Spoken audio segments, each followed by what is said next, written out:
Hey everyone, welcome back to the Cyclone Fanatic pregame show. We're in the Wild Rose Casino Studios. I know you've probably missed us. I'm your host, Leah Nelson, along with Chris Williams, and we've got a lot to talk about for the game against Arkansas State and Iowa State. But before we get started, as always, we got to thank some of our friends. Fairway, guys, if you like meat like I do, you got to go to the Fairway Meat Market. Yes. Exactly. They have some incredible options. They've been such a great sponsor for us. Grab some meat on your way to a tailgate. All your friends will love you. They got like crazy meats in there too. Yeah. If you like that, you go in there and they always got some sort of like special. I got a Hawaiian chicken griller sitting in my freezer right now. Exactly. That's what I'm talking about. I'm telling you, though, this meat market in Ames, it's like a normal Fairway meat market on steroids. Yeah, so you gotta go. You gotta go. You've got to go. And you know where else you have to go? Where's that? Ireland. Yes. There's nothing better than meat in Ireland. Ireland. Shout out to our friends Aer Lingus College Football Classic. You've got to go in the 2025 season in Dublin. So you can choose from some quick trips, Irish adventures, or a premium game day package. All you got to do is visit cyclones2ireland.com for details. That's Cyclones, the number 2, Ireland.com. I feel like if you're going to Ireland, it's got to be all in. You got to do the whole Ireland package. Oh, 1,000. You don't just go to go. You've got to really put some plan into it. It's not like, driving to Stillwater for a game. No, because you're not just going to go to Ireland and be like, oh, I know what to do. Yeah, no. I know where to be. If I'm going to Ireland, the chips are all in. It's, I'm okay with opening up my 401k for this. I know that's terrible advice, but I was going to say, that's not what we've learned. No, well, you shouldn't. That means you've been learned well. Let's talk some football, will you? Shall we? Let's talk some football. We've got a good little game coming off of a bye week, and let's chat it up. Let me get my questions out. I'm really tired of the bye week too. I'm ready to get going. Right. I was texting Aiden before this. I'm like, this has been the most awkward week. I just feel kind of like lost a little bit. Well, it was kind of cool because everybody could just boast about the Cyhawk win for 2 full weeks. Yeah. Which has been nice. But I don't know. Yeah, it's fun. I mean, I'd rather have a bye week after a win in the Cyhawk game than a loss. Right. So, and this team was super banged up, and they needed it. I was going to say that was my first question. Was like, how beneficial was having this bye week? I guess so early in the season, but I mean, I'll be honest. When the schedule first came out, I wasn't crazy about it. I didn't hate it, only because I feel like I've just been around these programs so much that I know the amount of like coaching and development that can go on early in the season compared to later in the year. Yeah. Because and Matt Campbell talked about that in this press conference on Tuesday about how they basically just treated it like another week of fall camp. Mm-hmm. And that's beneficial really for the depth. I mean, that's not as beneficial for Rocco Becht as it is probably one of the backup quarterbacks or, Jalen Knoll compared to, some of the younger guys or the 2 wide receiver transfers that have come in. So, like, to me, because of the injuries, it gave those 2 offensive linemen, Haster and Travis, who have been out, it gives them another week to get ready. And we'll find out more. I mean, Jack Sadowski was banged up after the Cyhawk game at linebacker. How's his situation? It just gives you that time to really prepare and you hopefully come out of Saturday unscathed injury-wise, and you can get ready for the Big 12. So I again, in like July, I don't think I was a huge fan of it, but the way it ended up playing out, I think it timed out pretty well. It was perfect. And coming off, like you said, such a big win, I think that'll add a lot of excitement into this next game. I hope so. I mean, I hope that place is, if it's not sold out, I hope it's really close. Like, this is a deal where when I was a student, and now I'm an old man, but like, man, like to be in the top 20 and 2-0 and you just beat Iowa and like sign me up. Like, I would have been going crazy. Now, I think that like the newer generation, rightfully so, you guys have grown up with a winning football team that goes to bowl games and does that stuff. So it's a little bit different. Like, but to me, it's kind of like this is a unique opportunity. And they've been 2-0 before.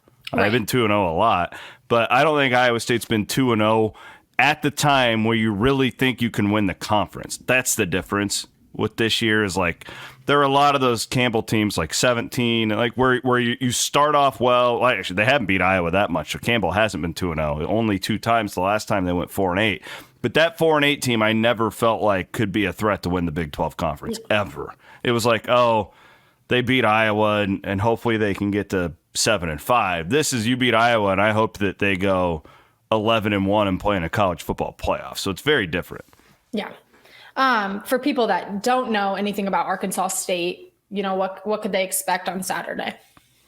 I would say they are this a little inside college football, but a stereotypical Sun Belt team. Mm-hmm. And what that would be to dumb it down a little bit is it's kind of like they're built a lot like an SEC team in the sense of just how they're like hyper athletic on the outside. They have 2 good quarterbacks, 2 really talented dual threat quarterbacks. They've got a couple of good wide receivers, a really good punt and kick returner. I'm less knowledgeable about their defense, but I do think they'll send a ton of pressure Iowa State's way. I think they'll be very aggressive on that side. But this is a team I think it's really easy for Iowa State fans to be all in on the defense after what they did at Iowa. I would tap your brakes because I don't think Iowa's offense is very good. I mean, it's better than it was a year ago, but in that second half, Iowa State just outcoached them. Mm-hmm. Okay.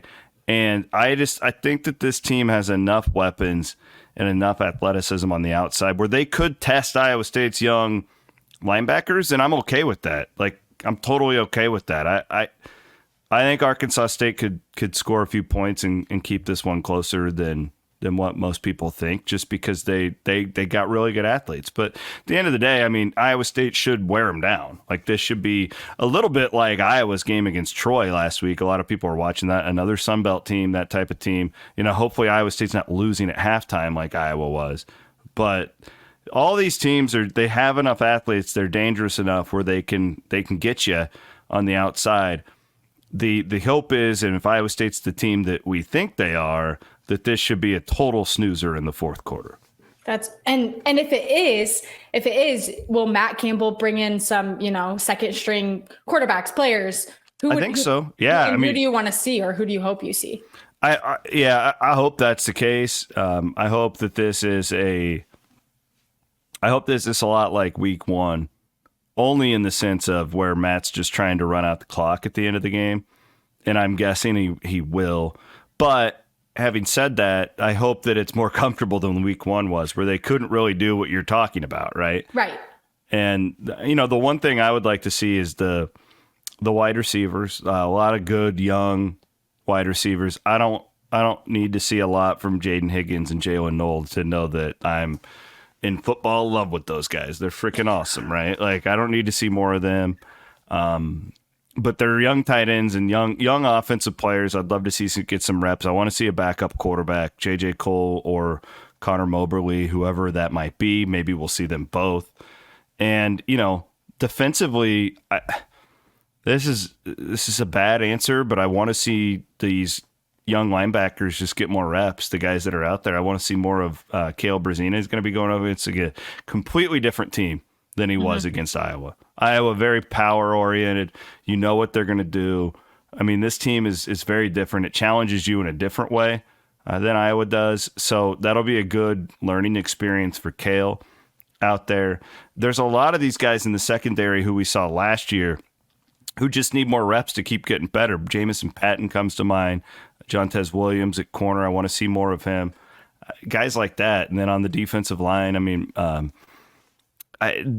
we've heard all summer about that they think they can go 3 deep across that defensive line. Let's see it. Dom Orange doesn't need to play a ton of snaps on Saturday if you're winning in the third quarter. Let those guys just be 100% fresh for that game at Houston coming up next week.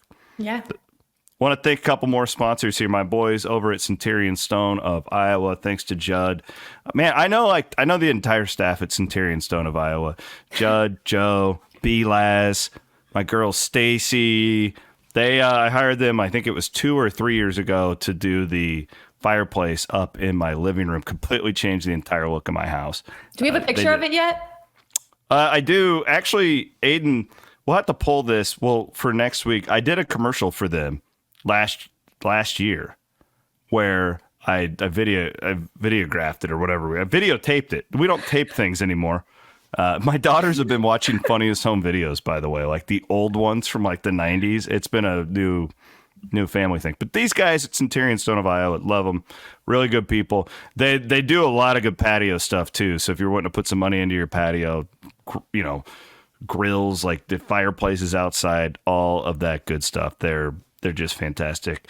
And of course, my buddies over at the McFarland Clinic, Dr. Greenwald and Dr. Warmy, they've been part of our pregame shows here on Cyclone Fanatic for so many years now. We used to do the radio show where they would call in, do all that good stuff. And they are dear friends, and they've done so many good things for Iowa State athletes over the year. You can see them on the sidelines on Saturday.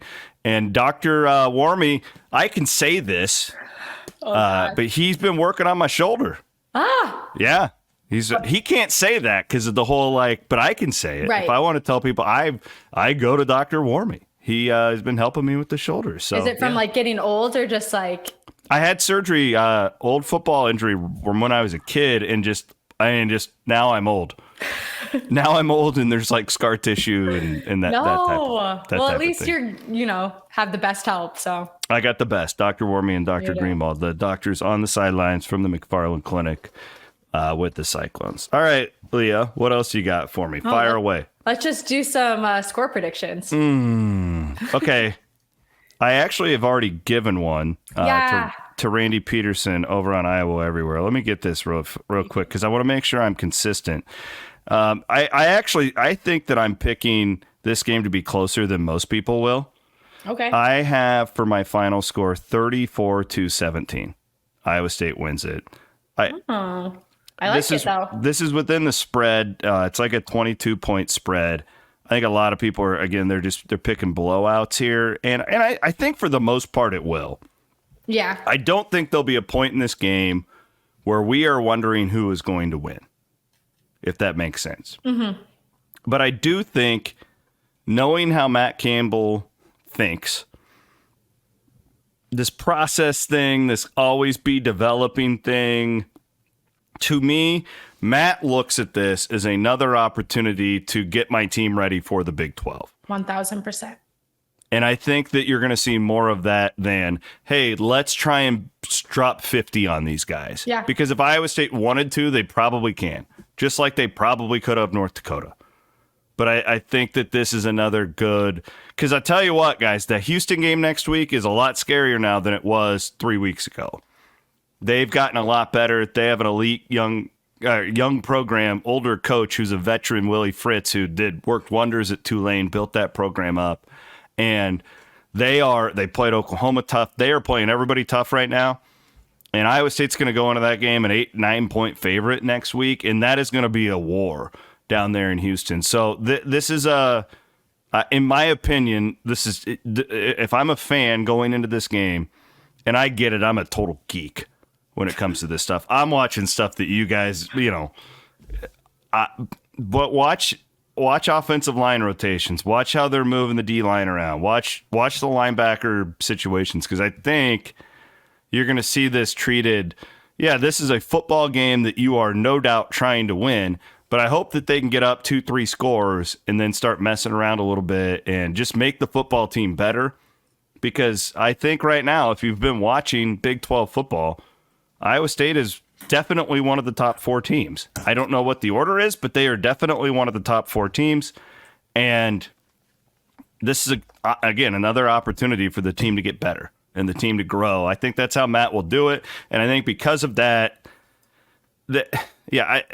Iowa State's not going to be in a situation where you're fearing they're going to lose. But I don't think this is like that Louisiana Monroe game that was a few years ago where Iowa State scored 60 on them. Because I don't remember what the final was, but it was a total blowout. It was a terrible game, but although we loved to watch it, it was a lot of fun. This will be a grinded out towards the end. And I have some callers on post game, and they're like, "Oh, that was boring." Yeah, because that's kind of what Matt Campbell does. Yeah. 34-17. What do you think? I've got 31-10. Whoa. All right. You got that defense. All right. I like that. I hope so. I think the defense will slip up a few times. just because of the edge athletes that they have. And I think it'll be a good learning process again for some of these young linebackers. Well, and again, coming off of a bye week, although, it's a good little rest sometimes. And they just played Michigan. Right. That too. Yes. So they could be beat up in ways that we don't true. even know about. So that's a huge advantage for Iowa State. The fact that this team was at Michigan a week ago. That's very true. But it's going to be great. Are you going to the game? No. No? Okay, so you'll join me at halftime then? Yeah, we'll be together at halftime once again. Fantastic. Everyone's favorite duo. Fantastic. You guys can't miss it where I am overreacting to everything. And then Leah is just smiling and telling me to calm down. You just wait until... I was pretty good at halftime of that Iowa game. No, I was pleasantly surprised. I was kind of shaking into my boots. I'm like, I don't know what I'm going to expect. But you were great. Well, because I felt a little bit like Matt Campbell did in that video. Did you watch it? I felt like Iowa State, like in a weird way, they had played horrible. Yeah. Well, yeah. Horrible. I don't know if they could play worse. And they were only down 13. Yeah. It was just awkward. It felt weird. It felt like it should have been like a way bigger score. Yeah. I didn't feel like Iowa State was going to win that game at halftime 2 weeks ago, but I definitely was encouraged the fact that, listen, they could not play worse. Right. And they are right there to take this game if they want to. And they went out and did it. That's exciting. That's optimism. Well, and that's like the difference in, I've done this too long. Like the average or bad Iowa State teams can't do that. No. And there's very rarely a great Iowa State team, but the ones that have been will do that where, so that's why I'm so encouraged, because like people can say whatever they want about Iowa, but that's a hard place to play. They're not as bad as you guys think they are. Like the Iowa fans love to do we gave the game away. No, you didn't. Iowa State went out there and took it from you. Period. There you go. That was good. See that? The cool kids say, period. There you go. I'm the cool old man. All yep. right. And on that note, tune in on Saturday for our halftime show. We'll be back. We will be back. Sponsors. Thank you, Leah. We appreciate you. Yeah. No, we appreciate you. Take care, everybody. Enjoy the game.